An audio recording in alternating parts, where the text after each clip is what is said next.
जो खुद पर विश्वास करना सीख गया, उसने जीवन में सफलता का मंत्र जान लिया। व्यक्ति कितना ही गरीब हो, उसका खुद पर विश्वास उसका भविष्य तय करता है। ऐसी सीख गौतम बुद्ध ने कई सालों पहले उस वक्त की पीढ़ी को क्यों दी थी? इसके पीछे का रहस्य क्या है? आज इसी रहस्य के बारे में हम गौतम बुद्ध की कहानियों के माध्यम से जानेंगे। तो बिना देर किए चलिए उन कहानियों की शुरुआत करते हैं। दोस्तों, गौतम बुद्ध अपने प्रवचनों में उनके शिष्यों को बहुत सी कथाएं सुनाते थे। यह कथा भी उन्हीं में से एक है। बहुत समय पहले की बात है। एक नगर में राम और श्याम नामक दो धनी व्यापारी रहते थे। वे दोनों ही अपने धन और वैभव का बड़ा प्रदर्शन किया करते थे। एक दिन राम अपने मित्र श्याम के घर उससे भेंट करने के लिए गया। राम ने देखा कि श्याम का घर बहुत विशाल और 3 मंजिला था। 2500 साल पहले 3 मंजिला घर होना बड़ी बात थी और उसे बनाने के लिए बहुत धन और कुशल वास्तुकार की आवश्यकता होती थी। राम ने यह भी देखा कि नगर में सभी निवासी श्याम के घर को बड़े विस्मय से देखते थे और उसकी बहुत बड़ाई करते थे। अपने घर वापसी पर राम बहुत उदास था कि श्याम के घर ने सभी का ध्यान खींच लिया था। उसने उसी वास्तुकार को बुलवाया जिसने श्याम का घर बनाया था। उसने वास्तुकार से श्याम के घर जैसा ही 3 मंजिला घर बनाने को कहा। वास्तुकार ने इस काम के लिए हामी भर दी और काम शुरू हो गया। कुछ दिनों बाद राम काम का मुआयना करने के लिए निर्माण स्थल पर जा पहुंचा। जब उसने नींव खोदे जाने के लिए मजदूरों को गहरा गड्ढा खोदते देखा तो वास्तुकार को बुलाया और पूछा कि इतना गहरा गड्ढा क्यों खोदा जा रहा है? मैं आपके बताए अनुसार 3 मंजिला घर बनाने के लिए काम कर रहा हूं। वास्तुकार ने कहा, सबसे पहले मैं मजबूत नींव बनाऊंगा, फिर क्रमश पहली मंजिल, दूसरी मंजिल और तीसरी मंजिल बनाऊंगा। मुझे इस सब से कोई मतलब नहीं है। राम ने कहा, तुम सीधे ही तीसरी मंजिल बनाओ और उतनी ही ऊंची बनाओ जितनी ऊंची तुमने श्याम के लिए बनाई थी। नींव की और बाकी मंजिलों की परवाह मत करो। वास्तुकार ने कहा, ऐसा तो नहीं हो सकता। राम ने नाराज होकर कहा, ठीक है, यदि तुम यह नहीं करोगे तो मैं किसी और से करवा लूंगा। उस नगर में कोई भी वास्तुकार नींव के बिना वह घर नहीं बना सकता था। फलत वह घर कभी न बन पाया। अंततः किसी भी बड़े कार्य को संपन्न करने के लिए उसकी नींव सबसे मजबूत बनानी चाहिए एवं काम को योजनाबद्ध तरीके से किया जाना चाहिए। हमें इस कहानी से सीख मिलती है कि जल्दबाजी में किया गया या करवाया गया काम सफल नहीं हो पाता। वही दोस्तों, दूसरी कहानी कुछ इस प्रकार है। एक अत्यंत गरीब परिवार का एक बेरोजगार युवक नौकरी की तलाश में किसी दूसरे शहर जाने के लिए रेलगाड़ी से सफर कर रहा था। घर में कभी कभार ही सब्जी बनती थी, इसलिए उसने रास्ते में खाने के लिए सिर्फ रोटियां ही रखी थीं। आधा रास्ता गुजर जाने के बाद उसे भूख लगने लगी और वह टिफिन में से रोटियां निकालकर खाने लगा। उसके खाने का तरीका कुछ अजीब ही था। वह रोटी का एक टुकड़ा लेता और उसे टिफिन के अंदर कुछ ऐसे डालता मानो रोटी के साथ कुछ और भी खा रहा हो, जबकि उसके पास तो सिर्फ रोटियां थीं। उसकी इस हरकत को आसपास के और दूसरे यात्री देखकर हैरान हो रहे थे। वह युवक हर बार रोटी का एक टुकड़ा लेता और झूठ मूठ का टिफिन में डालता और खाता। सभी सोच रहे थे कि आखिर वह युवक ऐसा क्यों कर रहा था। आखिरकार एक व्यक्ति से रहा नहीं गया और उसने उससे पूछ ही लिया कि भैया, तुम ऐसा क्यों कर रहे हो?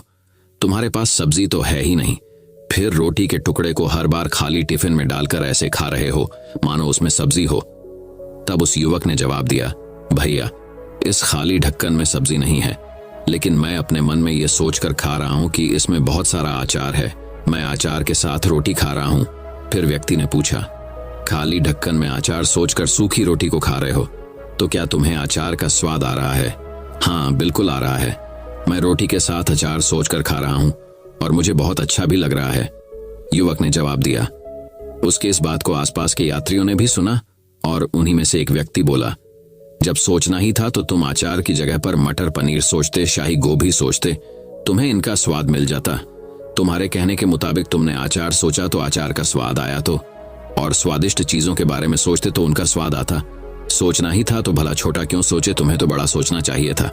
बड़ी सोच तुम्हें बड़े फल की प्राप्ति के लिए तुमसे कार्य कराती। इसलिए जीवन में कभी छोटा मत सोचो। जितना बड़ा लक्ष्य सोचकर उस लक्ष्य के लिए कार्य करोगे, उतना ही बड़े फल की प्राप्ति होगी। जब तक चांद तक पहुंचने का लक्ष्य नहीं रखोगे, तब तक तारों तक भी नहीं पहुंच पाओगे। दोस्तों, यह कहानी हमें सिखाती है कि लक्ष्य हमेशा बड़ा होना चाहिए। जब बड़े लक्ष्य तक छलांग मारोगे तभी जीवन में बड़ी चीजें प्राप्त होना संभव है। अब दोस्तों, तीसरी कहानी की शुरुआत कुछ प्रकार होती है। एक बार एक राजा शिकार के उद्देश्य से अपने काफिले के साथ किसी जंगल से गुजर रहा था। दूर दूर तक उसे शिकार नजर नहीं आ रहा था। वे धीरे धीरे घनघोर जंगल में प्रवेश करता गया। अभी कुछ ही दूर गए थे कि उन्हें कुछ डाकुओं के छिपने की जगह दिखाई दी। जैसे ही वो उसके पास पहुंचे, पास के पेड़ पर बैठा तोता बोल पड़ा, पकड़ो पकड़ो, एक राजा आ रहा है, इसके पास बहुत सारा सामान है, लूटो लूटो, जल्दी आओ जल्दी आओ।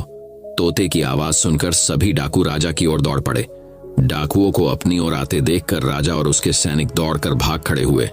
भागते भागते कोसों दूर निकल गए। सामने एक बड़ा सा पेड़ दिखाई दिया। कुछ देर सुस्ताने के लिए उस पेड़ के पास चले गए। जैसे ही पेड़ के पास पहुंचे कि उस पेड़ पर बैठा तोता बोल पड़ा, आओ राजन, हमारे साधु महात्मा की कुटिया में आपका स्वागत है। अंदर आइए, पानी पीजिए और विश्राम कर लीजिए। तोते की इस बात को सुनकर राजा हैरत में पड़ गया और सोचने लगा कि एक ही जाति के दो प्राणियों का व्यवहार इतना अलग अलग कैसे हो सकता है। राजा को कुछ समझ नहीं आ रहा था। वह तोते की बात मानकर अंदर साधु की कुटिया की ओर चला गया। साधु महात्मा को प्रणाम कर उनके समीप बैठ गया और अपनी सारी कहानी सुनाई और फिर धीरे से पूछा, राजशिवर, इन दोनों तोतों के व्यवहार में आखिर इतना अंतर क्यों है? साधु महात्मा धैर्य से सारी बातें सुनी और बोले, ये कुछ नहीं राजन, बस संगति का असर है। डाकुओं के साथ रहकर तोता भी डाकुओं की तरह व्यवहार करने लगा है और उनकी ही भाषा बोलने लगा है। अर्थात जो जिस वातावरण में रहता है वह वैसा ही बन जाता है। कहने का तात्पर्य यह है कि मूर्ख भी विद्वानों के साथ रहकर विद्वान बन जाता है, और अगर विद्वान भी मूर्खों के संगत में रहता है तो उसके अंदर भी मूर्खता आ जाती है। इसीलिए हमें संगति सोच समझ कर करनी चाहिए। अब दोस्तों, चौथी कहानी कुछ इस प्रकार शुरू होती है। एक गांव में एक बुढ़िया रहती थी जिसका एक पुत्र था। दोनों ही निर्धन थे और बहुत ही कठिनाई में जीवन व्यतीत कर रहे थे। एक दिन बुढ़िया के पुत्र ने अपनी माता से कहा कि यहाँ पर तो मेरे लिए कोई काम है नहीं, आप मुझे अनुमति दीजिए ताकि मैं किसी दूसरे नगर जाऊं। हो सकता है कि वहां पर मुझे कोई काम मिल जाए और मैं पैसा कमाकर वापस आऊं। बूढ़ी मां ने अपने बेटे को एक सिक्का दिया और थोड़ी सी रोटी भी यात्रा मार्ग के लिए दे दी। इसके बाद उसने अपने पुत्र को विदा किया। बुढ़िया का बेटा चलते चलते एक बाजार पहुंचा। वहां पर उसने एक बूढ़े भिखारी को देखा। वह चिल्ला चिल्ला कर कह रहा था कि है कोई जो मेरे जीवन के अनुभव को एक सिक्के में खरीदे। कोई भी उस बूढ़े भिखारी की बात नहीं सुन रहा था। इसी उस युवक ने सोचा कि मेरे पास एक सिक्के के अतिरिक्त कुछ भी नहीं है, क्यों ना यह सिक्का मैं इस बूढ़े को दे दूं। उसने यह सोचते हुए वह सिक्का बूढ़े को दे दिया। सिक्का देते समय युवक ने उस बूढ़े से कहा कि अब तुम मुझको अपने जीवन का अनुभव बताओ। बूढ़े ने कहा कि कोई भी अपनी वर्तमान स्थिति से संतुष्ट नहीं है। वह सोचता है कि इस स्थान से किसी दूसरे स्थान पर जाऊं ताकि मेरी स्थिति बेहतर हो जाए। बूढ़े ने कहा कि मेरे हिसाब से तो वह स्थान उचित है जहां पर मन को शांति मिले। प्रसन्नता महत्वपूर्ण है, न कि स्थान। बूढ़े की बात सुनने के पश्चात युवा आगे बढ़ गया और चलते चलते एक जंगल में पहुंचा। वहां पर उसने देखा कि बहुत से लोग एक कुएं के किनारे जमा हैं। उसने उन लोगों से पूछा कि क्या हुआ। लोगों ने कहा कि इस आशा के साथ हमारा कारवां यहां पर आया था कि इस कुएं से पानी निकालकर पिएगा। अब हम स्वयं प्यासे हैं और हमारे पशु भी प्यासे हैं। हमने कुएं से पानी निकालने के लिए कई बार रस्सी में बाल्टी बांधकर कुएं में डाली और हर बार रस्सी टूट गई और बाल्टी कुएं में गिर गई।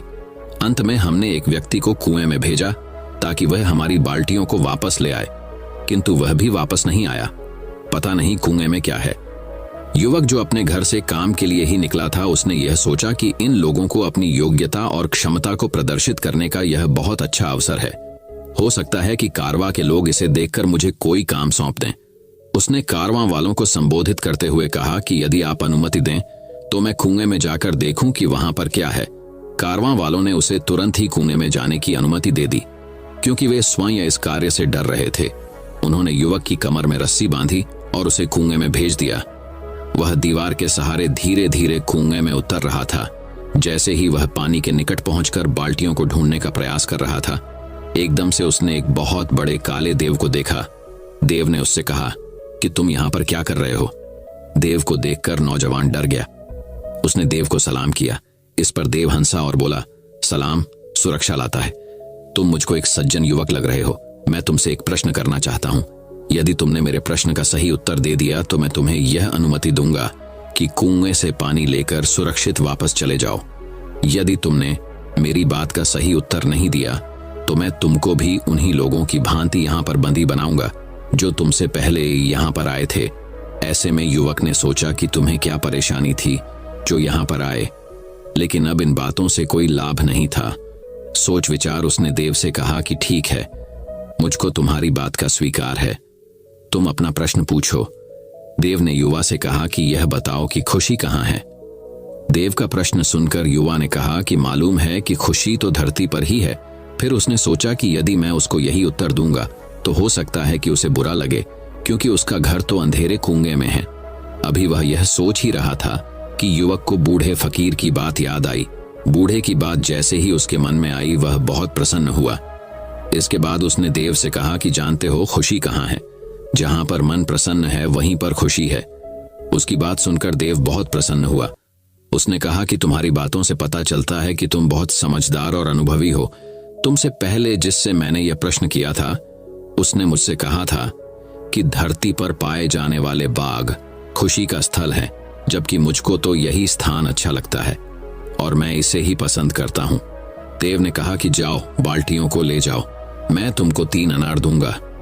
जब तक अपने घर न पहुंच जाना, किसी से भी इस बारे में कोई बात नहीं करना।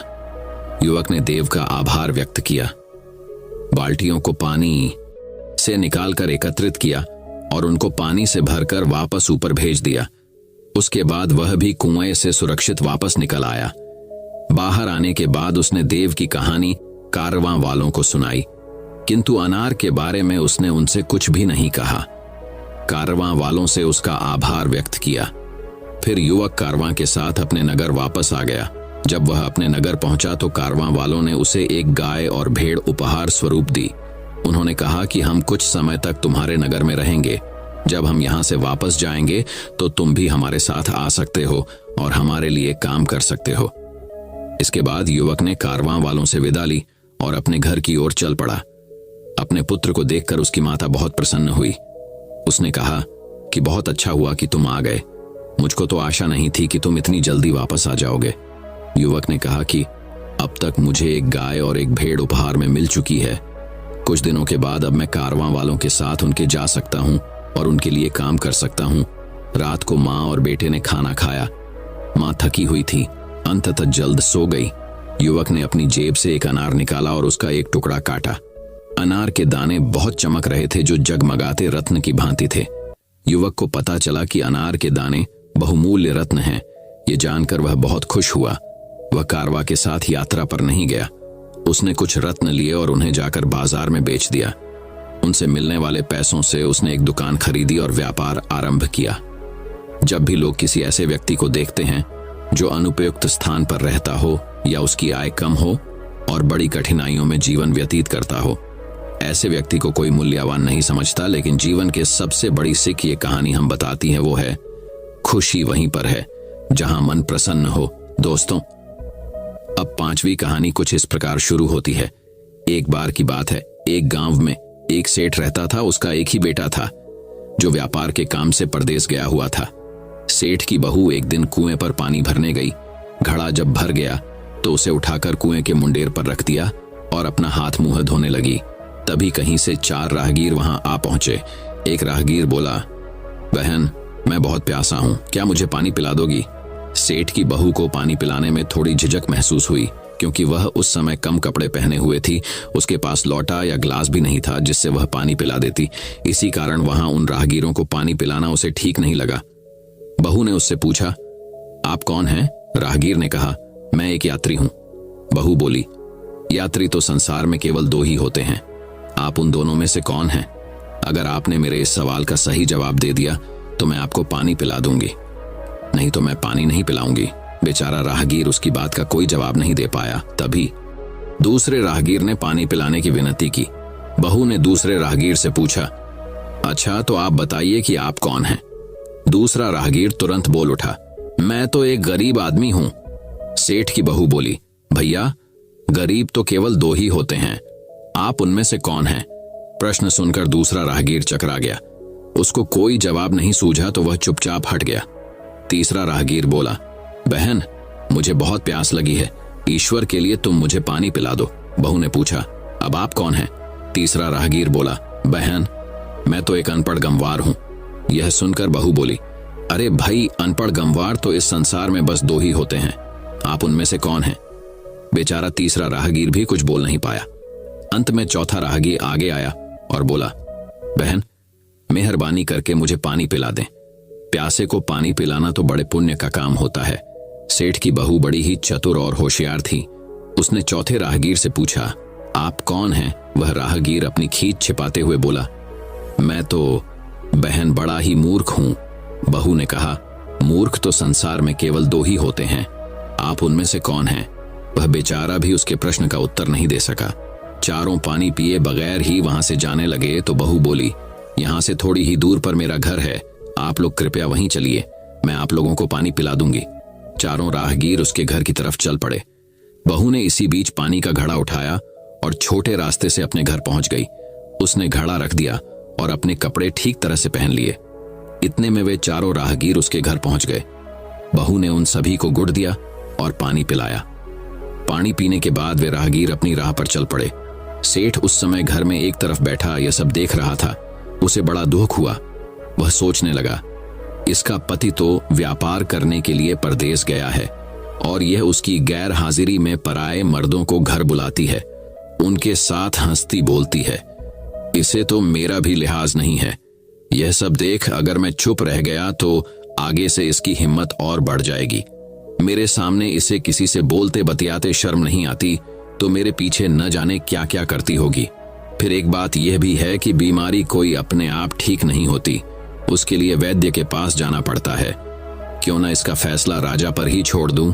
यही सोचता वह सीधा राजा के पास जा पहुंचा और अपनी परेशानी बताई। सेठ की सारी बातें सुनकर राजा ने उसी वक्त बहू को बुलाने के लिए सिपाही बुलवा भेजे और उनसे कहा, तुरंत सेठ की बहू को राजसभा में उपस्थित किया जाए। राजा के सिपाहियों को अपने घर पर आया देख उस सेठ की पत्नी ने अपनी बहू से पूछा, क्या बात है बहू रानी, क्या तुम्हारी किसी से कहां सुनी हो गई थी जो उसकी शिकायत पर राजा ने तुम्हें बुलाने के लिए सिपाही भेज दिए?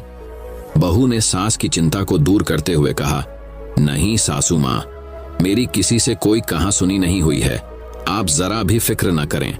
सास को आश्वस्त कर वह सिपाहियों से बोली, तुम पहले अपने राजा से यह पूछ कर आओ कि उन्होंने मुझे किस रूप में बुलाया है, बहन, बेटी या फिर बहू के रूप में, किस रूप में मैं उनकी राजसभा में मैं आऊं। बहू की बात सुन सिपाही वापस चले गए। उन्होंने राजा को सारी बातें बताईं। राजा ने तुरंत आदेश दिया कि पालकी लेकर जाओ और कहना कि उसे बहू के रूप में बुलाया गया है। सिपाहियों ने राजा की आज्ञा के अनुसार जाकर सेठ की बहू से कहा, राजा ने आपको बहू के रूप में आने के लिए पालकी भेजी है। बहू उसी समय पालकी में बैठकर राजसभा में जा पहुंची। राजा ने बहू से पूछा, तुम दूसरे पुरुषों को घर क्यों बुला लाई जबकि तुम्हारा पति घर पर नहीं है? बहू बोली, महाराज, मैंने तो केवल कर्तव्य का पालन किया। प्यासे पथिकों को पानी पिलाना कोई अपराध नहीं है, यह हर गृहिणी का कर्तव्य है। जब मैं कुएं पर पानी भरने गई थी तब तन पर मेरे कपड़े अजनबियों के सम्मुख उपस्थित होने के अनुरूप नहीं थे। इसी कारण उन राहगीरों को कुएं पर पानी नहीं पिलाया। उन्हें बड़ी ही प्यास लगी थी और मैं उन्हें पानी पिलाना चाहती थी। इसीलिए उनसे मैंने मुश्किल प्रश्न पूछे और जब वे उनका उत्तर नहीं दे पाए तो उन्हें घर बुला लाई। घर पहुंचकर ही उन्हें पानी पिलाना उचित था। राजा को बहू की बात ठीक लगी। राजा को उन प्रश्नों के बारे में जानने की बड़ी उत्सुकता हुई जो बहू ने चारों राहगीरों से पूछे थे। राजा ने सेठ की बहू से कहा, भला मैं भी तो सुनूं कि वे कौन से प्रश्न थे जिनका उत्तर वे लोग नहीं दे पाए। बहू ने तब वे सभी प्रश्न दोहरा दिए। बहू के प्रश्न सुन राजा और सभासद चकित रह गए। फिर राजा ने उससे कहा, तुम खुद ही इन प्रश्नों के उत्तर दो, हम अब तुमसे यह जानना चाहते हैं। बहू बोली, महाराज, मेरी दृष्टि में पहले प्रश्न का उत्तर है कि संसार में सिर्फ दो ही यात्री हैं, सूर्य और चंद्रमा। मेरे दूसरे प्रश्न का उत्तर है कि बहू और गाय इस पृथ्वी पर ऐसे दो प्राणी हैं जो गरीब हैं। अब मैं तीसरे प्रश्न का उत्तर सुनाती हूँ। महाराज, हर इंसान के साथ हमेशा अनपढ़ गंवारों की तरह जो हमेशा चलते रहते हैं वे हैं भोजन और पानी। चौथे आदमी ने कहा था कि वह मूर्ख है और जब मैंने उससे पूछा कि मूर्ख तो दो ही होते हैं तुम उनमें से कौन से मूर्ख हो, तो वह उत्तर नहीं दे पाया। इतना कहकर वह चुप हो गई। राजा ने बड़े आश्चर्य से पूछा, क्या तुम्हारी नजर में इस संसार में सिर्फ 2 ही मूर्ख हैं महाराज?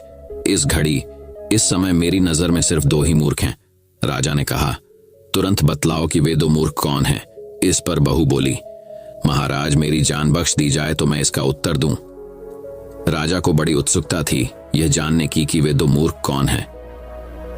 सो उसने तुरंत बहू से कह दिया, तुम निसंकोच होकर कहो, हम वचन देते हैं तुम्हें कोई सजा नहीं दी जाएगी। बहू बोली, महाराज मेरे सामने इस वक्त बस 2 ही मूर्ख हैं। फिर अपने ससुर की ओर हाथ जोड़कर कहने लगी, पहले मूर्ख तो मेरे ससुर जी हैं, जो पूरी बात जाने बिना ही अपनी बहू की शिकायत राज दरबार में की। अगर इन्हें शक हुआ ही था तो ये पहले मुझसे पूछ तो लेते, मैं खुद ही इन्हें सारी बातें बता देती। इस तरह घर परिवार की बेइज्जती तो नहीं होती। ससुर को अपनी गलती का एहसास हुआ। उसने बहू से माफी मांगी। बहू चुप रही। राजा ने तब पूछा, और दूसरा मूर्ख कौन है? बहू ने कहा, दूसरा मूर्ख खुद इस राज्य का राजा है, जिसने अपनी बहू की मान मर्यादा का जरा भी ख्याल नहीं किया और सोचे समझे बिना ही बहू को भरी राजसभा में बुलवा लिया।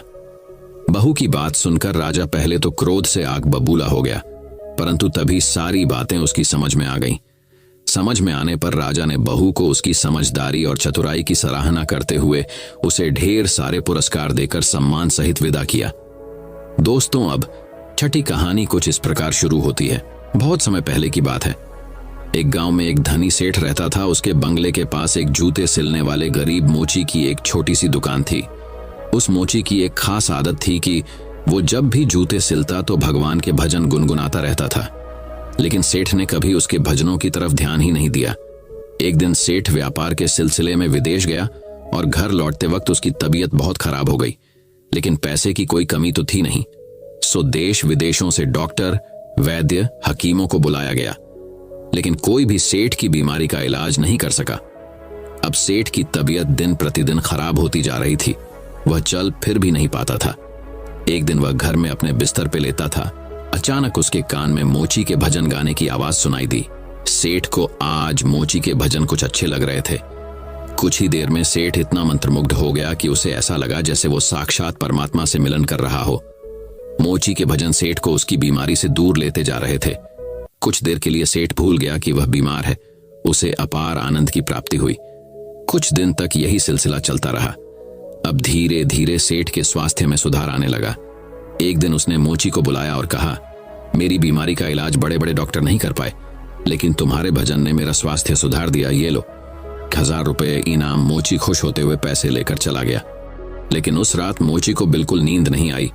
वो सारी रात यही सोचता रहा कि इतने सारे पैसों को कहां छुपा कर रखूं और इनसे क्या क्या खरीदना है। इसी सोच की वजह से वो इतना परेशान हुआ कि अगले दिन वो काम पे भी नहीं जा पाया। अब भजन गाना तो जैसे वो भूल ही गया था।